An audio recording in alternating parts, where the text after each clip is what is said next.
El plano existencial aplicado en Dragon Ball AF es bastante más complicado de lo que parece en principio. Este está compuesto por cientos de miles de dimensiones en cientos de miles de líneas paralelas de tiempo, cada una diferenciada de la otra por el libre albedrío que los creadores decidieron otorgarle al multiverso. No obstante, hay una parte de la ecuación que siempre está presente y constante, siendo la que en principio impone orden y leyes a todos los mortales existentes. Este lugar, o más bien lugares, se concentran en dos hemisferios que en principio parecían enemigos o contrarios, pero que realmente trabajan de la mano para mantener un equilibrio inquebrantable por el resto de la incalculable eternidad: el reino celestial y el infierno. Aunque ambos son reinos extremadamente importantes y necesarios, hay uno que funge como el contenedor de la peor escoria que puede haber en la existencia: o mejor dicho, los infiernos. Los infiernos en Dragon Ball AF no existen solo porque sí, dado que en un todo son prisiones para quienes buscaran romper la armonía del multiverso dimensional. La mente de un mortal es tan o más extensa que el mismo multiverso, por lo que al haber tantas maneras distintas de descarriar su moralidad, se optó por hacer del infierno un espacio sectorial en donde cada vez los castigos se tornaran más inimaginables e insufribles. En un todo, un lugar infinito pero al mismo tiempo fragmentado. En Dragon Ball AF hay 6 infiernos en total, de los cuales 2 de ellos son infiernos provisionales. En este video les explicaré 1. El orden de los mismos, 2. El cómo se llega a cada uno de ellos, y 3. El escaño más alto en poder que se ha visto en cada uno de estos en cuestión de sus prisioneros. Con eso dicho, comencemos a descender lentamente por esta lúgubre travesía que solo se podrá iluminar con ki negativo.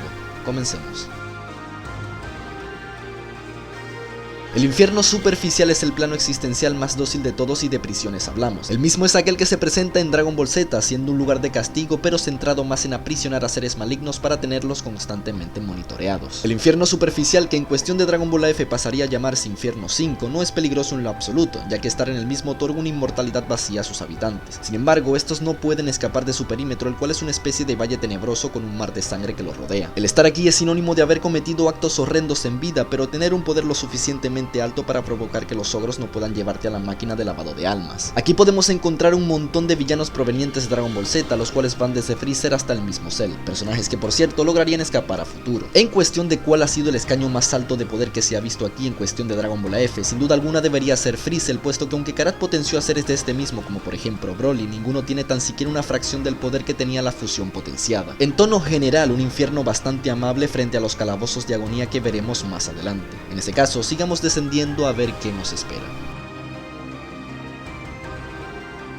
El infierno 4 ya es un lugar que parte de un concepto distinto a un infierno convencional y se vuelve un plano de castigo extremadamente específico. Al inicio, el infierno 4 es un lugar donde no entra cualquier ser maligno, pues es un infierno demasiado selectivo. En este se aprisiona a los seres biológicos modificados, los cuales voluntaria o involuntariamente rompieron las leyes de su propia naturaleza para poder buscar poder constantemente. El infierno 4 también es lugar de seres parasitarios, quienes dedicaron su vida mortal a consumir el poder de sus iguales para su propio beneficio. Este sigue sin ser una dimensión distinta, sino un sector alejado del infierno convencional que ya aplica el formato de sellos en su entrada. Un lugar frío, desolado y completamente plano sin ningún aspecto distinto. Es como una eterna losa de suelo helado que se extiende eternamente de una manera inquietantemente uniforme. No hay nada que haga un mínimo indicio de relieve o que haga diferenciar un lugar del otro. Es solo un suelo frío, plano e infinito. Esto con la intención lógicamente de que quienes aquí yacieran jamás tuvieran algo más que un vacío deseo de conseguir poder, el cual jamás llegaría a concederse. Además está lleno de sanguijuelas microscópicas, las cuales son vestigios de almas pasadas que vagan por este sitio desolador. Las mismas no son para nada una amenaza, a menos que de alguna u otra manera seas un organismo biológico, pues estas se pegarán a ti creciendo constantemente, dejándote sin energía para siempre. El infierno 4 es un infierno frustrante en el cual no existe prácticamente nada, a menos que de golpe comiencen a aparecer seres biológicos, ya que en este caso se volvería un cataclismo al estas sanguijuelas absorberlos al instante. Esto no llega a pasar con Goku y Vegeta al ser sus reservas de energía completamente colosales. El escaño más alto que se pudo ver en este infierno es Baby, al ser uno de los pocos seres bípedos o humanoides que se encuentran en él. También podríamos hablar de Psycho, pero este último fue removido de dicho infierno por lógicas razones. Sería una amenaza mayor al mismo Freezer. También hay una historia aparte en donde podemos ver a Baby Broly siendo uno de los seres más aterradoramente poderosos de todo Dragon Ball AF. Como ven, un lugar que incluso cuesta de imaginar, así que debemos optar por más energía maligna para poder seguir descendiendo en esta tenebrosa aventura.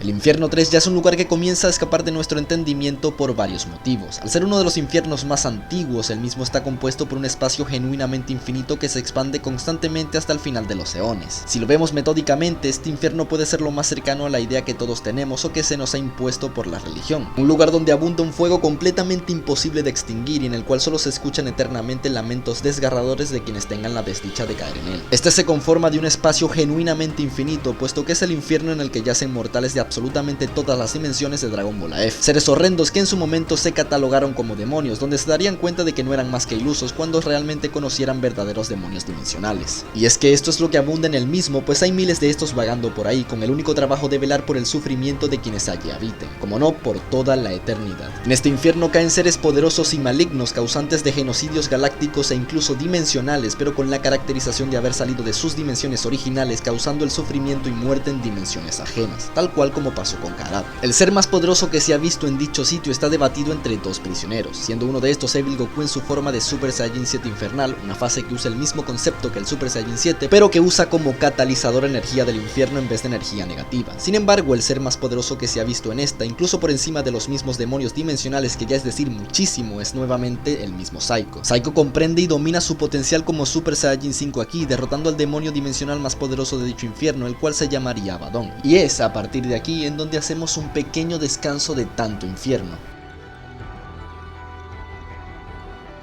Aunque no lo crean, el mundo vacío también es un infierno, solo que de manera provisional. Es complejo explicar el porqué, pues el mismo es catalogado como una dimensión peor que el infierno, y por algo es. El mundo vacío es un inframundo camuflado con el nombre de dimensión, ya que es un lugar de castigo en donde van seres que no están necesariamente muertos. Sí, quienes caen allí son escoria que cambian su vida por el simple deseo de obtener poder, pero estos en teoría siguen con vida, no mueren. Por lo tanto, al no morir, no pueden ser castigados en un infierno real, por lo que son desterrados a un lugar en donde con algo de suerte se irían matando mutuamente para ahora sí caer en uno de los infiernos más profundos. Es por ello que Irina explica que no podrían matarse, ya que no solo irían a uno de sus infiernos, sino quizá al más peligroso de todos, el infierno número 2, un lugar que en teoría no estaba ni siquiera hecho para un mortal. Como ven, el mundo vacío no es un infierno, pero sí un puente a estos. En ese caso, incrementemos aún más nuestro ki negativo y vayamos entonces al famoso infierno 2. El infierno 2 es un tema curioso. Para comenzar, sí, es el peor de todos los infiernos habitables. Este no es un lugar conceptualmente imaginable, ya que según lo que puedo dar a entender es una dimensión horrenda que cambia constantemente, alterándose por completo con cada paso que se dé en ella. Es oscura, densa y completamente insufrible. Todo el que caiga en ella no puede ver tan siquiera más allá de su propia nariz, a menos que sea un demonio real o alguien que tenga la energía de un demonio. En ese caso, ¿por qué mandar un mortal a dicho sitio? Pues ese es el caso, no está hecho para un mortal. Este es un infierno dedicado a la peor escoria de todo el multiverso, un dios o un demonio corrupto. Dichos seres, cuando incumplen sus deberes como deidades, son meritorios de recibir el peor castigo de todos, dado que usaron su privilegio divino para su propio beneficio. En ese caso, se envían selectivamente a este infierno, donde pasarían a estar amordazados mientras se les extrae su esencia divina lenta y cruelmente para alimentar al demonio dimensional más poderoso de todos. Ahora, ¿qué pasa con los seres mortales que caen en dicho sitio? Estos no tienen energía divina que extraer, por lo que no tiene sentido de que vaguen por allí, pues un ser mortal normalmente no duraría siquiera un minuto en este lugar sin maldecir su alma. Pero, ¿qué es maldecir su alma? Esto básicamente es perderte para siempre. Tu alma como tal seguiría existiendo, pero se contaminaría a tal grado que sería una masa impura totalmente corrupta. En ese caso, pasaría a ser parte del demonio de esa dimensión. Esto al unirte como un eslabón más de sus cadenas de almas malditas, un destino al cual seguramente sería sometida Irina luego de ofrecer su vida para liberar a Goku. El ser más poderoso en cuanto a mortalidad que se ha visto aquí no es uno, sino dos, y serían Goku y Vegeta al liberar el poder del Super Saiyajin 9. Con esto, finalmente cerramos con los infiernos convencionales. Finalmente tenemos al infierno número 1. Del infierno 1 de momento no se sabe demasiado, siendo un lugar al que ningún mortal ha llegado y aparentemente jamás llegará. Al mismo se le llama infierno solo para darle un significado más transgresor, ya que no es un lugar hecho para promover el sufrimiento de los mortales, sino un recordatorio de cómo las malas decisiones pueden llevar a todo a una catástrofe sin precedentes. El infierno 1 es en realidad el primer intento de creación de una existencia, pero fue un fracaso por una antigua e inenarrable guerra entre los seres primordiales que en principio tenían la intención de crear. Lo que haya en ese lugar no es algo que se puede explicar con palabras, pues son seres con un potencial enteramente infinito e inigualable. El mismo se volvió un infierno por la tormenta de poder absoluto que sale de allí, la cual haría volver loco incluso al ser más cuerdo solo con presenciarla. No se tiene una forma de llegar a él y de momento los seres más poderosos que allí habitan y siguen habitando eternamente son los primordiales. Con esto terminamos este descenso a los infiernos, en donde vimos cómo funcionan estas celdas de sufrimiento eterno. Los mismos son de manera decreciente, uno peor que el otro, pero con bastante diferencia. Con esto dicho, ya solo quedaría en un futuro hablar de cómo se conforma el reino celestial, pero de momento eso será una historia aparte. De verdad y como siempre espero que el contenido haya sido de su agrado, y si fue así ya saben que pueden dejar un pulgar arriba. Ya sin más que decir, les ha hablado Dragon Ball News y será hasta una próxima entrega.